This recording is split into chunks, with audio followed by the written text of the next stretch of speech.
Hey everyone, I'm Julie Johnson, and we have Dr. Anu French here, and this is called the Emotional Flow. This is our free workshop we do. Now, normally this is a 2-hour workshop, and it usually costs $50 to participate. But this month we are doing a free version of it, just to give you a little taste of what our in-depth workshops are like. So the way I'm going to be going through kind of discussing how we roll our content through our app and how that weaves into our affinity group community through the nervous system, right? That's kind of where we started, and we're going to talk about the science of that through the vagus nerve, and we call it the emotional flow. So that's kind of what we're talking about today. We're kind of be working our way through how the vagus nerve sets us up as individuals and as a collective community to optimize health within ourselves and health relationally.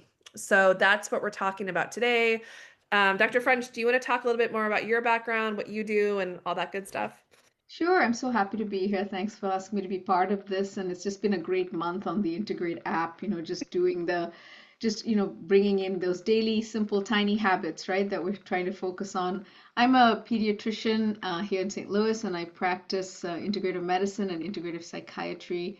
And I work for Cardinal Glennon Children's Hospital, and we have a integrative pediatrics practice there. And I have a personal interest in keeping my vagal nerve healthy because I burned out professionally about 15 years ago. This is 30 years of practice, and over halfway through, I was just kind of ready to throw it in and be done. And then, I was able to kind of find my way back through the science of staying healthy. And sound and somatics and keeping my vagal nerve healthy have been a huge part of that on my personal journey. And so I'm really excited to always be part of these offerings that bring us all communally back into some sense of harmony. Excellent. Well, thank you for that. So today, our agenda, we're going to go through the science of the vagus nerve, but we're going to talk about it through the lens of spirals. Okay. We're going to go through the shape of spirals. Okay. Which also it's meta for also how we actually set up our content and how we set up our community and our own practices within the Integrate app and within our affinity group, which is who are facilitate who co-create on our app. So not even facilitators. You guys co-create on in the app. So so we're today we're going to go through the science of the vagus nerve, the sound of the vagus nerve, and the somatics of the vagus nerve. Okay, so we're looking at sound, science, and the body, and how those all work together to help us, again, I would say soothe the nervous system. This will be a part two of this because there is soothing the nervous system, and then there is regulating the nervous system. And maybe in part two, we'll talk about the difference. But today, we're just talking about how we get to the aspect of self-soothing, from activation to soothing, then to regulation. But it's through a practice, it's consistency. See, it's all built for that. It's just a matter of self-soothing to regulation is I like, you know what, it's funny? Actually, I'm thinking about that because I was thinking about regulation as a practice. I think that really what it comes down to, because we always I think people that because of all the things happening politically right now, people are like the term regulation feels very like in very institutional. And I think really we talk about regulating the nervous system. I was like, really, I think what we're talking about is like containing ourselves inside of things that are nourishing. Like I was like, it's really Yeah. about containment, Yeah, it's like creating sacred containers, like creating sacred spaces, like actually, yeah, that actually have clear boundaries but feel really safe and nourishing within them, right? And that's what's Yeah. wonderful about spirals, right? Yeah, Yeah. yeah, I know. We have a nice little spiral shape. So I'm going to be talking about the shape of our spiral. So our spiral is how we build out the content, which is actually a path that you can choose to be on or not in our nervous system experience. So we create this little spiral path for people to learn to sense, touch, we call it a signal, learn to find the signal, their nervous system signal, okay, through sensation, through feeling the body, okay, through these little doses once at a time. We call them, it's based off of it's inspired by, it's not exactly, but it's inspired by the work of BJ Fogg from Tiny Habits. And it's also Ayurvedic too. Let's go back to the source too. Ayurvedic is also full of micro habits as well. So, but this is like if we're gonna go research based, which is what we kind of stay in, like, and Ayurvedic has research too. BJ Fogg has some really great research on it from the behavioral science lens as well. So he's great, but so a lot of our practices and the way that we put it out there is based off the work of BJ Fogg and Tiny Habits. So but first let's just kind of pay attention here. This is something we're going to do later. Okay, we're going to do the this is going to be our practice today. Our somatic practice is the self massage, which is also in our app. Okay, this is today's tiny Good. practice because I didn't get to it last night because I was prepping for this. So got it today. So, but this is today's um tiny habit practice in the app. So just check in here for a minute and maybe just look at your own, where are you in your nervous system right now? You can, I'm kind of in a, you don't have to share. I'm just modeling. You can share if you want to. I know I'm just kind of modeling the process. But it's always a journey for me. But this morning I was like And for definitely me, in the wood. It's always a journey through this journey, process. continuous, the spiral journey, the labyrinth, constant. Yeah, I was definitely in the yellow this morning. I just had a lot to do, like getting prepped for this. It's just been a really busy week at work. And then and then I took a nap after I came home from teaching yoga, teaching our primal flow this morning, which was part of our spiral. And I actually took a nap and I drank some Cleaver's tea and I actually felt really good. So, Yeah, I actually woke up in the red today. I don't know what it was. I'm not sure what it is. I think there's just a lot of challenges at my work right now. And I think just with everything that's happening with healthcare policy is directly impacting, the work I do. I feel very much in survival mode a lot these days. And so I woke up like that. But I also had I'm just brewing my tea is a whole kind of a mindfulness practice. So I had some of that. And I actually went and watched, my boyfriend played music at a coffee house today. So I went and listened to some of that really beautiful, soothing music, came home, had a really long cuddle with my puppy.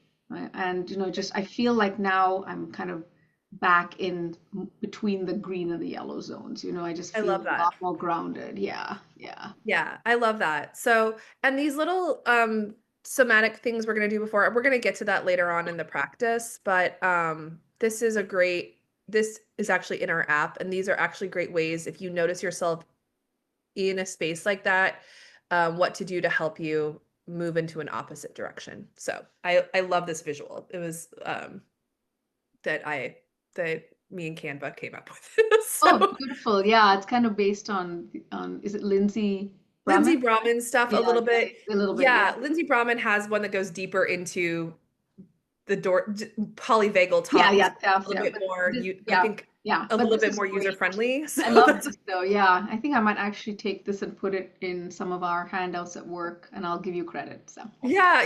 No, lovely.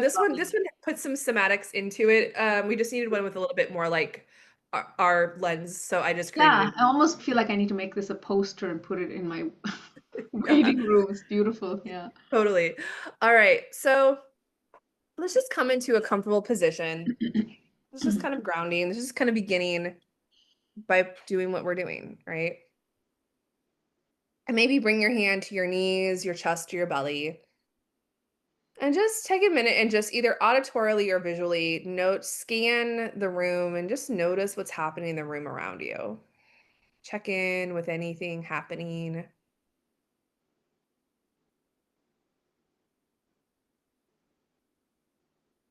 Check in with sounds. Or maybe if there's no sound, notice the sound, that there's no sound. And how does the absence of sound make you feel?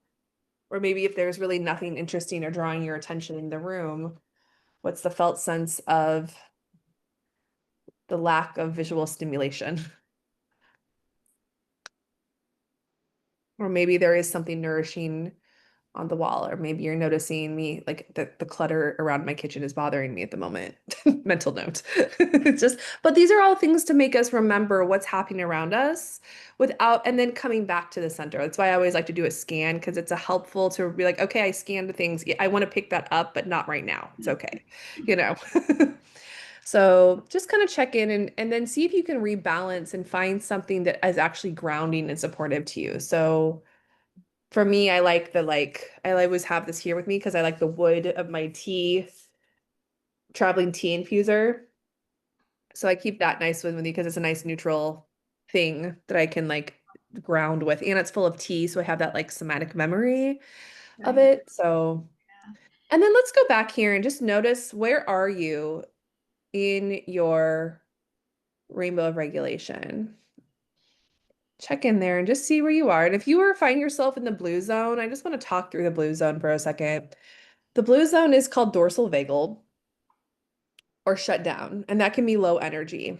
And I just want to name this because I was just listening to a mental health practitioner that I follow on Instagram, and it's really common, especially in this kind of energy we're in, to rapid cycle through it, regardless of what your mental health background is.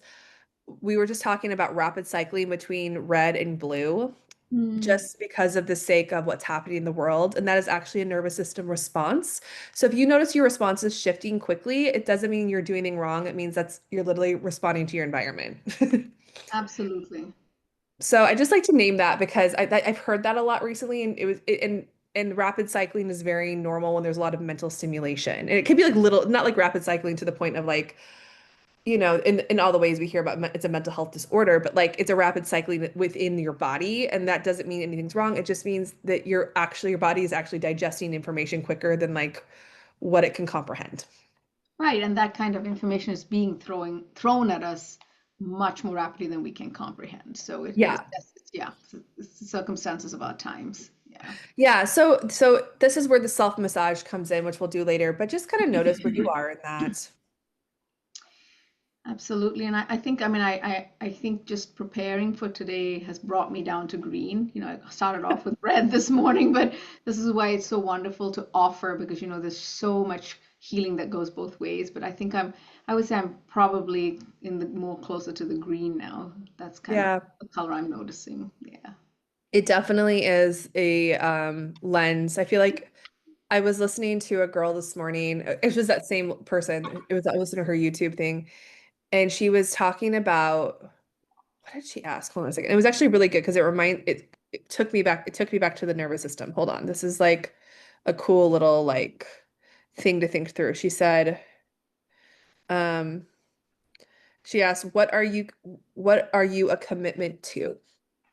And I really liked that question because I think it's really how I'm staying grounded right now is, what are you a commitment to? When things are nuts, what are you in a commitment to? And for me, I've made a commitment to myself, at least for the next month, to really be committed to doing straight up nervous system practices. I mean, I'm already always doing them, but I mean, like, nothing layered, no layered with something, but just straight up what we're doing now, straight up vagus nerve, straight for myself and in the app, but really like, and being in a commitment to that through the end of September. Perfect. Yeah, I kind of have the same sort of commitment. Yeah, because I got to created these little anchors and actions, and just building them into my daily life. So, I think it's wonderful to be able to go to a workshop or go to a class or take advantage of those things. And I think those are important. And I think it's so important for each of us to sort of, how can we just build this into sort of the flow of our daily life so that we're Mhm. constantly staying aware of the zones that we're in, and constantly building that muscle, of awareness, self-awareness, body awareness, emotional awareness. And so me too, like that's definitely what I'm committed to because again, just can't show up as a mother, a doctor, a partner if you're not really grounded yourself, so important. Absolutely, absolutely. So that's the grounded and anchoring. But I like that question of, what are you a commitment to? And I think asking that, like, I was like, just keeping it really simple, at least till the end of September. So I will definitely be living out my tiny habits, everything I preach in the app. It's like, I actually like it keeps you very honest when you're like, Absolutely, yeah. I mean, we have to like be kind of vulnerable about the fact that we're trying our best to practice what we're preaching here for sure. yeah, keeps me very honest. Yeah. All right, so we've done our welcome. So I want to talk a little bit about tiny habits. Now, I don't have a shot of his book, which I was like, oh, I'm gonna do that. But tiny habits or micro habits, I call them micro inspired because tiny habits does have like a specific framework, which is very cool. But it's all part of this more habit stacking philosophy that comes from Ayurveda and atomic habits. And I like tiny habits behaviorally because he's talking about just feeling better, when you accomplish like any small task that doesn't overwhelm the nervous system and put you into an autonomic state. So, we're going to talk about how we start there, and then we can, over time, we can build up to a 60-minute or a workshop. A more like this is more immersive. So we're talking about the nervous system and our practices in a larger state. So, and then we're going to go into the nervous system. So right now we're talking about just how the vagus nerve and our nervous systems are actually wired for a circular human experience. Okay. And we've designed it in our app and in our platform in that way. So, okay. So as you know, we have an app. and and but like I said, but it's about pairing our signal with, of course, an electronic signal. But like the whole idea here is that there is a connection between the signal of a Wi-Fi to the signal inside you, right? And the whole idea of that app, of our app, of the Let's Integrate app, is learning for us to begin to signal our internal wiring. Okay, we call it interoception. Um, and we can rely on those pathways of the nervous system as we begin to befriend our bodies in different ways, right? That's kind of it's a very complex process for many people, but we always call it, but when we start to attune, we can begin to befriend and our nervous system, learning that we can have a little bit of agency over how we self-soothe and then contain ourselves in these kind of, I call it wrapped in, like, kind of in these contained spaces within ourselves and the world. We can kind of learn to figure out what we need no matter what's happening around us to find those places. We call them pockets of peace lots of times in somatic practices. So Yeah, it's just so much on the, the positive childhood experiences too, right? The pieces. Yeah, perfect. yeah. Yeah. Oh, absolutely. So okay. So the big thing about the way we practice this and the nervous system is we're not doing checklists. Okay. You will never see a checklist in our app. Okay. It's linear. It's on your own. Now you might see like a worksheet because people have asked for those already. They've asked for a spiral worksheet. So coming in. Like we're coming. You might have worksheet that's spiral based, but you're not going to have like we're not going to have anything that's task driven because it's linear, it's task driven. But because again, healing doesn't happen in straight lines. What happens lots of times when we're what especially people that have sensitive nervous systems or feeling out of just kind of on one side or the other, dorsal vagal kind of shut down or hyper vigilant, very anxious, lots of times because of our culture of rigidity and um, just sort of the patriarchal culture that we're trying to pull ourselves out of at the moment, um, is very rigid. And so lots of times when people see checklists, what I've been told, and I've experienced this for myself as someone with a former eating disorder, is that it can actually, those kinds of what's it called? Those kinds of formats in digital health apps can actually increase the autonomic nervous system, which actually is like, what's the point then? So, Right. Yeah, so that laddered approach, right? It's just it's so much, it's just it's so counterintuitive and counterproductive, right? When you're talking constantly about measuring how far you've come and how much you've done and how much you've achieved. And it's really like you said, it's just such a patriarchal concept, right? That's just so, we've been brainwashed into believing that we have to have these things things to do and tasks to complete. So this is just lovely to see, just reframe it completely, right? The whole paradigm shift of the healing just is not linear, right? oh, Yeah. absolutely. And so yeah, so that's why we look at spirals and not straight lines. So, and our nervous system doesn't heal in straight lines either. They regulate, reset, and return. So like in the way that we offer content in here, like someone might do a workshop this month and then they might do tiny habits for free another month. You know what I mean? And when they're ready to come to like something more paid, like the 60 to 120 minute or one of our paid content options, it can be different every month depending on where they're at. But the whole idea is you're always engaged with the same material regardless of where you're at in your neural nervous system. Because repetition helps us build out that we call it regulation, but like helps us build that containment, that foundation. That's what builds a nervous system that is wired to complete the stress cycle is that repetition. It knows how to complete it. It knows it's practiced at releasing stress. That's what. Right. And yeah, and just the concept you talked about of the Wi-Fi and the wiring and the signaling, right? Like all of that, has we've got to keep building new circuits, and we Mhm. have to keep strengthening the ones that we have. We've Oh, also got to absolutely. shed some of the old circuitry too. So yeah, that's why Yeah. the repetition is so important. Yeah. And sometimes you need to unplug the Wi-Fi. Exactly. I might have to do that later on today. Um, But we're embodying a living system in technology because technology is a living system. It should be a system that replicates our system and not the other way around. So, um, it's always cool to remember that we are a living system. Um, so let's talk about the spiral truth. So our nervous systems like that don't heal in straight lines. They regulate, reset, and return. So this is just a recap. So signals, okay, not noise, not a bing, okay? That's why when you ever on our app, that's why we always have a different practice every day because it's a signal that literally pops up on your phone if you turn on your push notifications to remind you of that one thing. And then we will never text you either because that would be a noise. That's why it's always a push notification. And I will never text you. I promise you. I can almost promise you we will never text you from our app. We can, but we won't.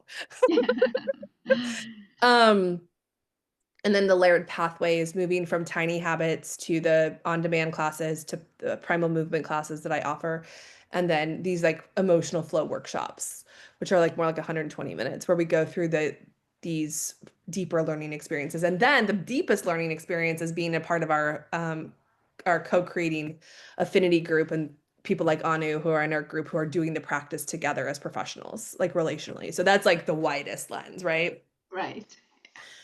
Um, but it's there to help us scaffold change. So whether you're at tiny habits to maybe in 5 years, some of y'all might be in our affinity group, and gone through our training.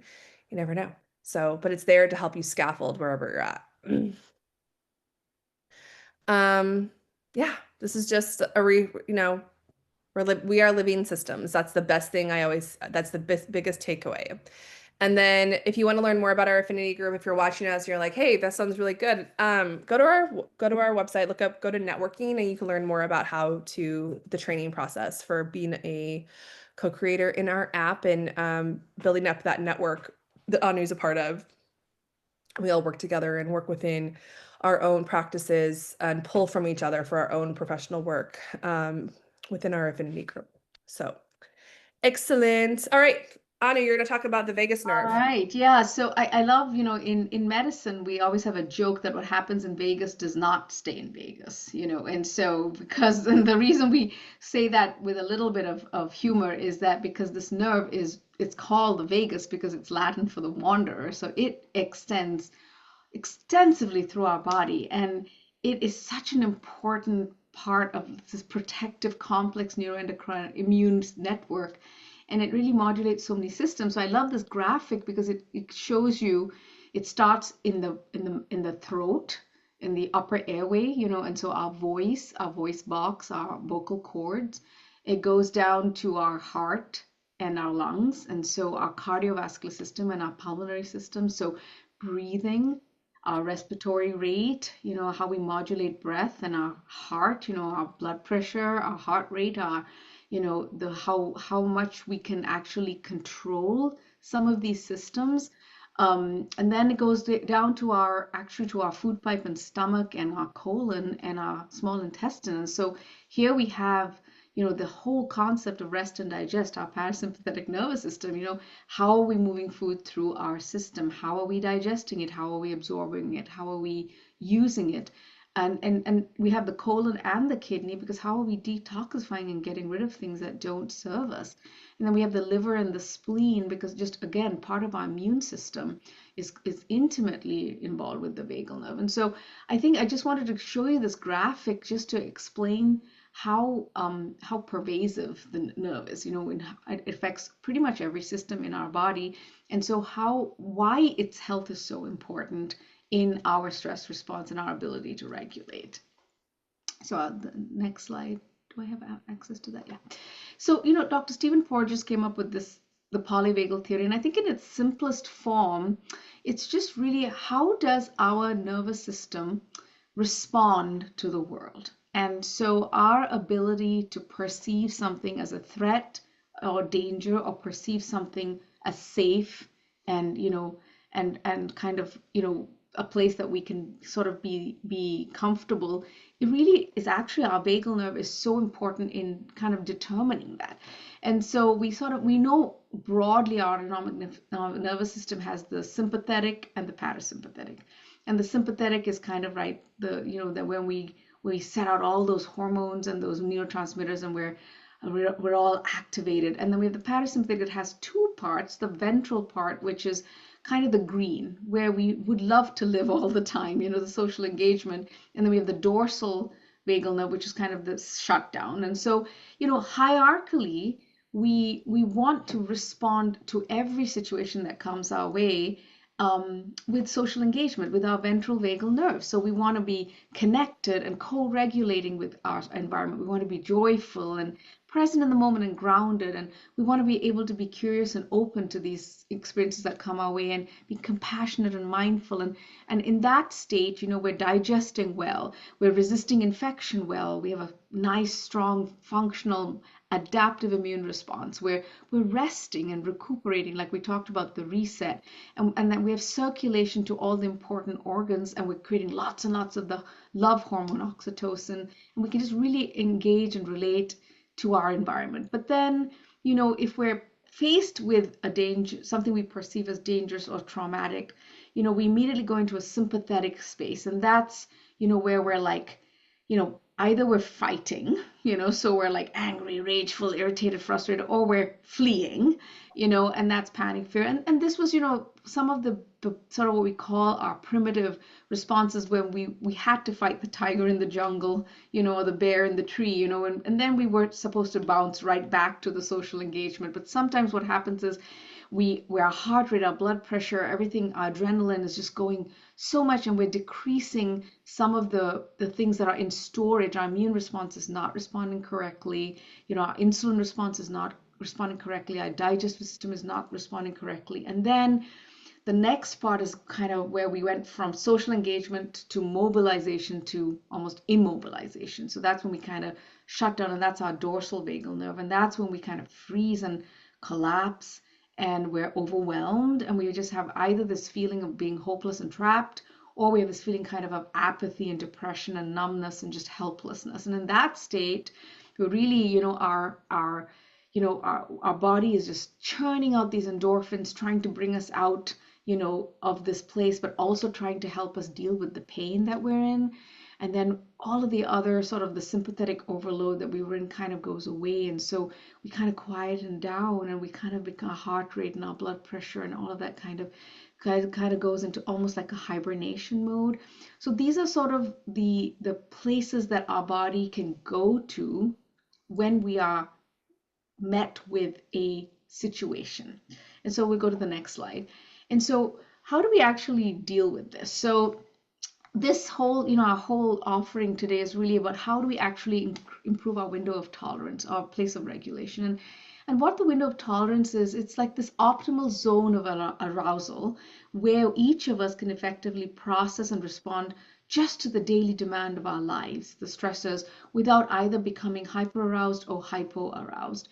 And it's the ventral vagal nerve, remember the green, that part of our parasympathetic nervous system that really is crucial in maintaining this window and promoting feelings of safety, connection, and calm. And so when it's healthy and functional, then we are in our window of tolerance. And our whole goal really is that's the place where we just feel a sense of, I don't know, we feel energized. We feel that we can process the information that's coming. We feel like we're aware of where our body is in space and time. We're aware of our emotions, and we are able to kind of relate to others and co-regulate with others in our spaces. And that's the sort of the zone of tolerance and resilience. And what we're hoping to offer today is how do we stay obviously within that window of tolerance, which obviously changes based on where you are in the day, where you are in your stage of life, what kind of stressors you're under, but also being able to recognize those yellow zones of dysregulation on each side. When am I actually going into hyperarousal, and when am I actually, that's where I don't care, and where am I going into hypoarousal where I kind of give up.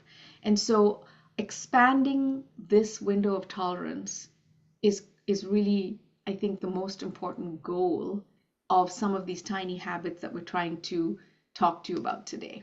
So the next slide. Yeah, and then so we just, kind of come to this place where, I just wanted just to re-emphasize that we each of us, just like we have the unique signal, we have a unique window of tolerance. And, it can narrow and enlarge. Again, just today, I think I woke up with a very narrow window of tolerance, and now I feel like my window of tolerance has expanded just through the last few hours. And it's possible, again, I might go into a very narrow window of tolerance tonight. But it's just, it's just like, how do we stimulate and keep our vagal nerve healthy so we reduce, our going into kind of the anger and the anxiety and again all that inflammation in the body, and how do we activate that parasympathetic relaxation response. And I just threw a graphic up there about, just this, and I think it changes with each season too, how we can expand our window of tolerance. And we were talking about Ayurveda and how that, kind of that whole thing changes with your body type and the season that you're in. But again, supporting vagal nerve in the summer, we have the sun, we have the opportunity to be outside, we have the opportunity to really enjoy cold experiences because we're in the heat. We have the opportunity to take in that beautiful summer air, and we have the opportunity to eat a lot of wonderful fiber in the summer just because we have produce is so plentiful. So that's just my little spiel on, the kind of the science behind why this nerve is so important, how extensively it affects our body, and how through simple things that we do every day we can stay within our window of tolerance. Okay. Yeah.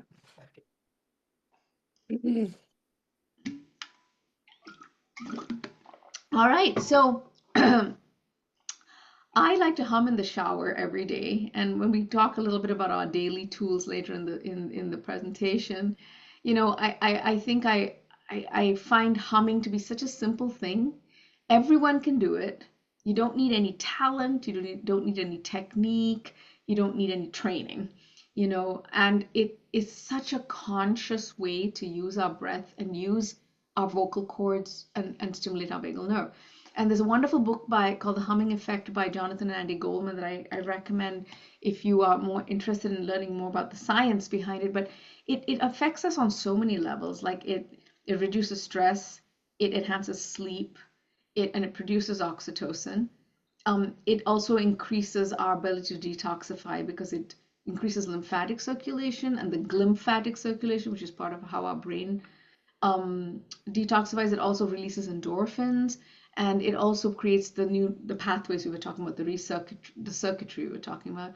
And just these self-created sounds can actually really affect us epigenetically, and it releases nitric oxide in the sinuses, in the throat, and in the lungs. And nitric oxide is so important for sort of the ability for our vessels to relax and contract. And again, we're talking so much about flexibility here and windows of tolerance. And then it's just so much self-compassion and healing. So what I thought today is, just we could all be sound healers together in your spaces, is I'm just going to guide us through a little bit of a humming experience. And the main thing here is to actually feel like the little buzzing at your lips. And also, if you want to put your fingers in your ears, you can, because then you can actually feel the vibrations that your vocal cords are creating, how it actually goes into your skull, into your bones. You can actually feel the vibrations. So I'm going to just guide us through maybe a minute of it. So if you want to find a comfortable seat where you are, or you can even lie down if that feels good. You can keep your eyes open, you can keep them closed, whatever works for you. And I'm just going to guide us through some humming with conscious intention.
And a final one. And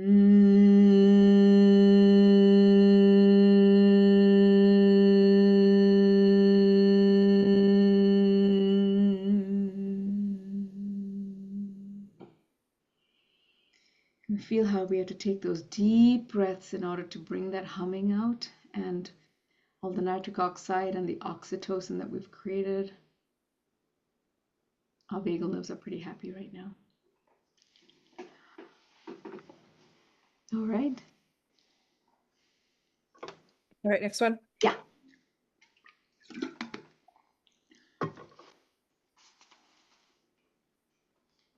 Oh, this is me. Okay. So, did I connect that? Okay, I did not. Okay. This goes next. Sorry.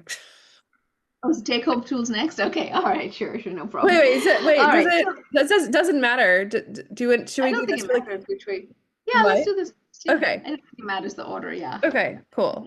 All right. So, all right. So just kind of check in for a second and think about, when have you ever noticed your own healing happening in cycles instead of straight lines? So just kind of take a moment and think about, I've been thinking about this a lot. So, but just maybe take like, I don't know, a couple of minutes, maybe put this on pause and think about, when have you noticed, yeah, yourself doing that? And I can say honestly, in a very real way, in the last 2 years, I have been dealing with things that I thought I was so far beyond. And then all of a sudden I'm like, oh man, we're here. We're in the center of the spiral, or depending on which way you're reading the spiral, whether you're out going in or out, whatever, going out. I'm just singing from my perspective. I usually start tiny and like I thought I was out here, like we were beyond it, like we're doing big cool things, and all of a sudden I'm doing tiny habits to get myself back to like healthier levels of co-regulation around certain attachment wounds I've got. So I'm like, one thing can set you back into that space of like, I'm practicing tiny relational habits today that are good and not codependent. Cool. Yeah, absolutely. Yeah. And it's so funny because you do years and years of different forms of therapy, right? And you come to Right. the point where you feel like, okay, well, I think I've made some progress in this particular childhood wound or that particular trigger. And then, you just find yourself coming right back to it again. And that's where we have to get out of that circle of shame, Yeah. and guilt and self-sabotage. And it's like, no, this is completely normal. And I think it's so important to re-emphasize that the healing happens in circles and that it's okay to spiral, literally to spiral, and come Yeah. back. Yeah, yeah. And I think that's why I love the tiny habits. I love the spiral because, and I bring it up codependency because I know that's a little bit, I maybe that might be like a level 2 or 3, but I think it's important because it's a very real experience and something very common, especially if you have any new wound or you have a death in the family or a change in a relationship, whether it's divorce or Right. someone moves or any change. I'll notice myself like, And I'll be like, man, I feel very interdependent, which is like the healed aspect of codependence from like a we're gonna be like, what does that look like? What is like the next level of codependence look like? Well, it's like interdependence. Well, you're not isolated, you're not hyper individualized. You're like, I'm with and I'm also with myself. I'm on my path, but I'm with you. That's kind of like a healthy space. But something will happen. I'll have a big shift in relationship, and all of a sudden, like, I'll have all these old emotions come back. They may or may not get to the behavioral lens, and I'll be like, what in the heck? Like, why am I doing that? And it's because they don't as my therapist says, you take your baggage with you regardless of how much therapy you have. And I really that's like one of the most truest things I've heard all year. She goes, it doesn't matter how much therapy you have, the baggage comes with you. You just have to know what to do with the with with the clothes. And I was like, but I think that's really true, especially when we start talking about tiny habits, because in our nervous system, in that we're still going to have old, even if they're not behavioral, you're still going to have old emotions that you haven't felt before. Even if I don't have a codependent behavior, I will have codependent emotions that rise, and when those rise, I'm like, okay, time to go back to a very tiny habit, and we're going to start having tiny interdependent habits, things where I'm going to go do something by myself that reminds me of my agency, and I can come back and be with people after I do these tiny things away. Okay. Things like that, and I really appreciated that moment, just being able to sense those emotions and having like permission to be like, just because you're healed doesn't mean the baggage isn't with you anymore. Absolutely. Still got that bright purple suitcase, comes everywhere with me. Yeah, I told my therapist a couple of weeks ago, I was like, I just don't really want the felt sense of those anymore. I don't really want those memories. And she goes, well, then you're not a human. And I was like, well, I was Absolutely. like, yeah. But it's true. I mean, it's true. And that's why I love tiny habits and I love moving through those. Because even if I'm not in a behavioral cycle with codependency, I still have codependent emotions, you know, Absolutely. and identifying that and knowing when those emotions come up, it's just like, it's a good reminder to remind ourselves to start those tiny habit personal agency spaces too. So, Absolutely. I love that because you're right. Because I feel like I've moved on from codependent relationships. yeah, But I think the codependency piece of it just always shows its face, like in it some shape or does. form. Yeah. And we're doing the work and we're constantly making sure that we're, staying out of those kind of toxic spaces and relationships. But, some of that just will keep coming back again and again, and it's okay. It's all Yeah, right. it is. Those old emotions come up. And I think that that's really important, especially because that's what I keep hearing, especially right now in our current situation we're in the United States, is we're getting, because of what's happening in the world, it's bringing up old wounds. Like I know for me, that's what was happening from 2023. I mean, it's still happening today. I just was made first aware of it 2 years ago, that it was a cycle, but I didn't realize it was quite a collective cycle. I thought it was a Julie cycle. Turns out it was just collective. Um, Yeah, it turns out I was just getting the first remnants of it. Um, but um, I think that I really liked doing it because it's helping me cope in this energy right now, in that I'm going to have old emotions that are old come back up, and I can use those that spiral to help me move through, even if they're intense, move through those practices, like a tiny habit I did the other day when I was feeling like an old codependent emotion was like I just walked up and down my street a couple of times by myself. You know what I mean? Just like looking at things, being by myself for a while, like whatever, that felt really great. It felt really good, and just having those sensory reminders were really good. And that was just a tiny habit I did, after I would did it all last week after I got out of my car, and I did all these cool things. So, and I was just like when I would notice, or when I got in my car, I would just remind myself of my personal agency, and I would just, walk up and down my street. This was great, and I got to see my neighbors and stuff, which is cool. yeah. So, Love it. Love it. Yeah. so like let's talk a little bit about, so this is the somatic spiral practice that goes back to this graphic at number one, which I thought I put back there. Okay. So these are these little somatic practices that you can do in your own time to help you figure out where you are. Hold on a second. Where you are. So if you're ever in a space where you have lots of energy, just lot, and it's not purposeful energy, it's like the energy of like anxiety. Is what I call it. There's purposeful anxiety, like I'm like, yeah, I'm gonna go finish lots of things, clean my house. That is one level of anxiety. Like then there's like I call it trauma anxiety in that it's like the worry, anxiety. And this is where that shaking of the arms can be really helpful. Okay. You can even shake your body if you want to. I don't have a space right now as I'd be cutting off my head, but you can shake, my, we always say shake here, shake shoulders, shake by your hips. So that way you're doing some body awareness. So shake up by your head, shake by your shoulders, shake by your hips, shake by your shins. You can do a little shaking body scan. Okay. That's great for if you're in a hyperarousal state and you're wanting to kind of down regulate a little bit.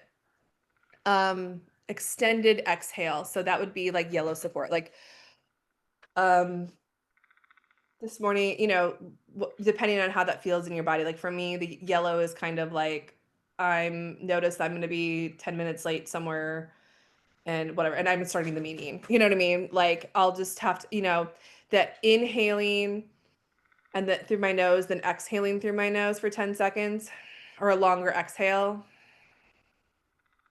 can be really helpful. Or then switching it through your mouth if you need a couple of rounds, you can also switch from your mouth to your nose. Inhale through the mouth and then exhale through the mouth for an extended period of time. Okay, then for green support, or if you can get to green, I will say if you are at red, I'm gonna guess it's probably not gonna be like I would aim for yellow. Okay, so that's why I said at the very end of today's practice in the app, green is not the goal. The next level down is the goal, or the next level up if you're in the dorsal vagal. So it's never the goal to get to green. It is eventually over the next couple of hours, but the next step is going to be Always, yeah. yellow. Yeah, So the next best, reach for the most accessible, whatever's closest, whatever's practical, yes, not whatever's going to de-intensify or up energy view if you are in like a trying. disconnected space, whatever's going to connect you to the next level or take you, your intensity down a couple of notches is what I say. Right. So then gentle stretches. So I like gentle stretching. And when I say gentle, gentle doesn't mean easy. Okay, gentle means we're not like going to be doing the most intense stretch in the whole world. So it can be as much as just, maybe getting your fingers out like this and inhaling and then release. But I would say an intentional release is really helpful to remind the nervous system what we're doing, that we're wanting to feel a release of tension if at all possible. Okay. Or to what extent the body can release tension is really an invitation. Um, Dorsal vagal. Yeah. I think the blanket hug is one of the best things for that, or just finding something that you can just curl up into. Sometimes that is one of the best things. What do they call it? My kids used to have like a body sock. That's what they are. Right. They're Yeah. so great for that. Yeah, the body cocoon. Yeah, those are so great. So, or you just like wrapping yourself in a blanket, but if you can find a body cocoon, they're pretty cool. They're like $20. So Yeah. you can get them on Amazon, but those are really great. Another thing for the dorsal vagal that's helpful, that's sensory oriented, that I keep with me is a citrus in my if you can do essential oils, I keep citrus with me. If I just find myself just kind of disassociating into a different state, which is usually a Yeah. sign I'm not doing I've, well. yeah, I've got a little citrus roll on at my desk too at work. We've also got Yeah. like a sage orange spray, like a room spray. Yeah. Yeah, So if especially if you're we've watching, gone through some sort of a traumatic event in the office with a oh, yeah, with a patient, it's just been really everybody's just all over the place and we've got to kind of come back together. So I have totally. a little singing bowl, ding, and then I just spray a little bit of that and just everybody take a breath. Okay, now we've still got to keep moving, so kind of have to get from that red zone to a yellow zone, hopefully. So, yeah. Totally.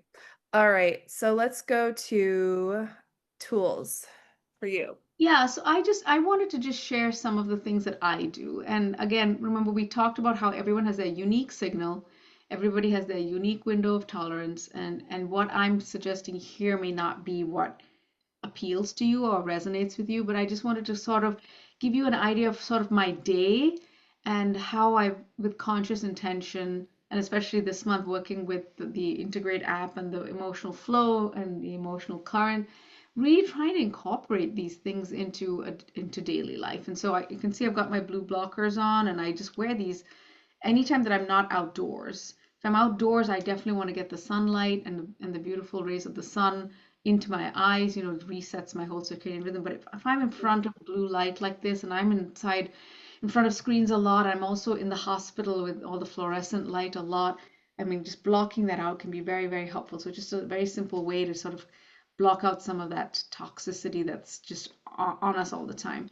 But you know, Mhm. every time I always talk about anchors and then the action. So when I wake up in the morning, you know, there's a tendency to want to reach for the phone. You know, so I've really had to break that habit, you know, because it became almost like immediate. The first thing is, okay, what terrible thing has happened in the world? Who's texting me? What do I?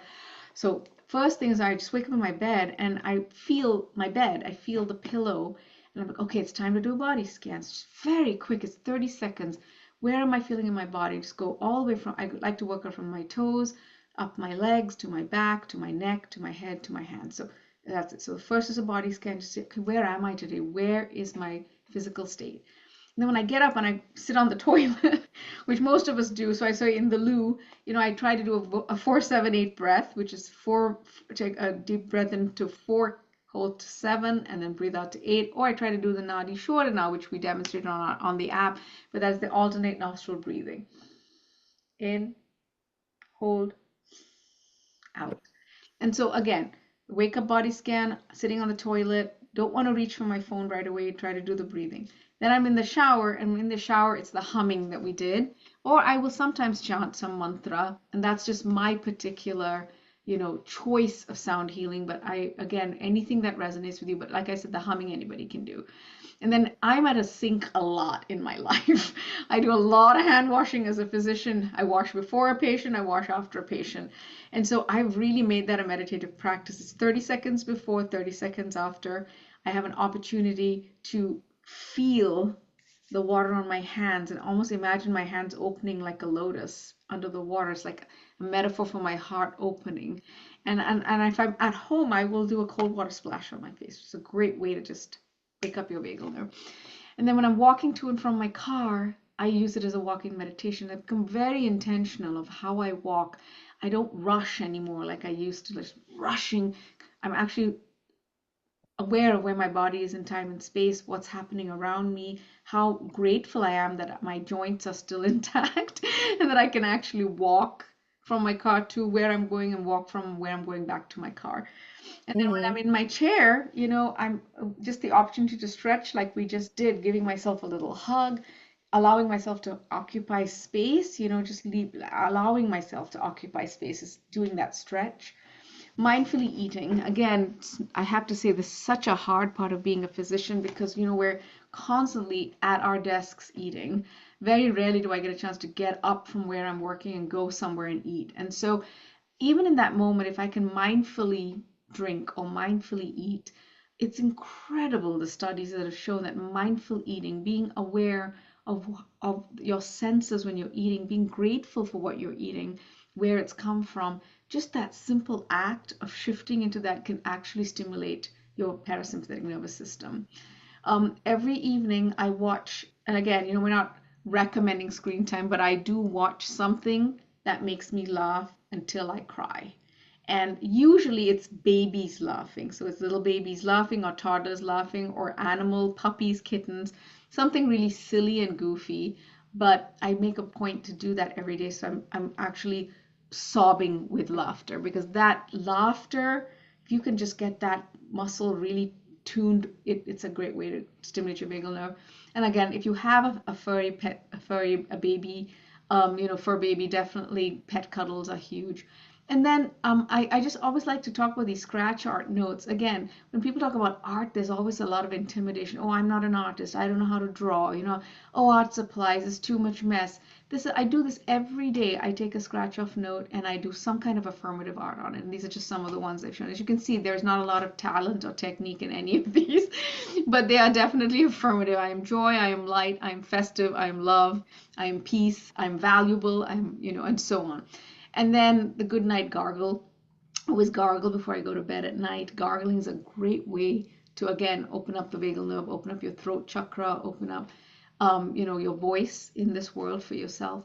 And then before I go to bed every night, I just do a little child's pose. And I think I just feel like I need to go to bed feeling safe and feeling secure and feeling grounded. And it doesn't take 2 seconds to just turn over and do a little child's pose in bed. So this is just sort of the routine that I've built into my life so that, if I don't have the opportunity to go to a workshop or a class, or I don't have time, or I don't have the means, or I don't have the space, or I don't have I've been in times in my place in my life where I just don't want to get up and leave the house. I don't want to go anywhere. I don't want to turn on these. So I've felt like I've had to incorporate ways to build my vagal nerve into my daily life. So I hope some of these things resonate with you. And if there's anything on your list here on this list that you feel like you can incorporate into your lives, I hope it's helpful. I think that you hit on something that we're trying that with a problem that we're attempting to solve in integrate in this app. And that is, and I think you just vocalized what I experience all the time, even if I can't actively act on it. It's the will to not go to a yoga class or a Pilates class. And I teach this, but there is a will. There are some weeks where I have a will if it were up to me, and sometimes I have to go professionally or teach it. In my case, but and then I'm fighting this. Um, there's a will where your nervous system, like it's not like if I have a choice, and I do have a choice, some choices I don't, but like they have big consequences, like if I don't teach my own class. But there are times where I think it's really important to honor that and realize that there's something else. And that's, sometimes it isn't a full 60-minute class. Maybe it is a 15 to 20-minute thing, which you can do on our app, but like, or somewhere else. But like, I think I think that needs to be normalized. I think that so much of when we talk about it in the mind body world of like, you need to build a practice. And that's what we're kind of reframing here in the app as well. A practice may not be going to my class every week, might be just doing a tiny habit. You're still with Absolutely. us, just Yeah, not in our class, and that's okay. absolutely. Yeah, Mhm. and even if all you do is gargle when you brush your teeth at night, you're making progress. Yeah, Like, you know what I mean? Like you're sensing, oh my goodness, I'm recognizing something. This is my signal. This is my window of tolerance. This is what I need to do today. And that's enough. It's that's enough. enough. Yeah, Yep. absolutely. Absolutely.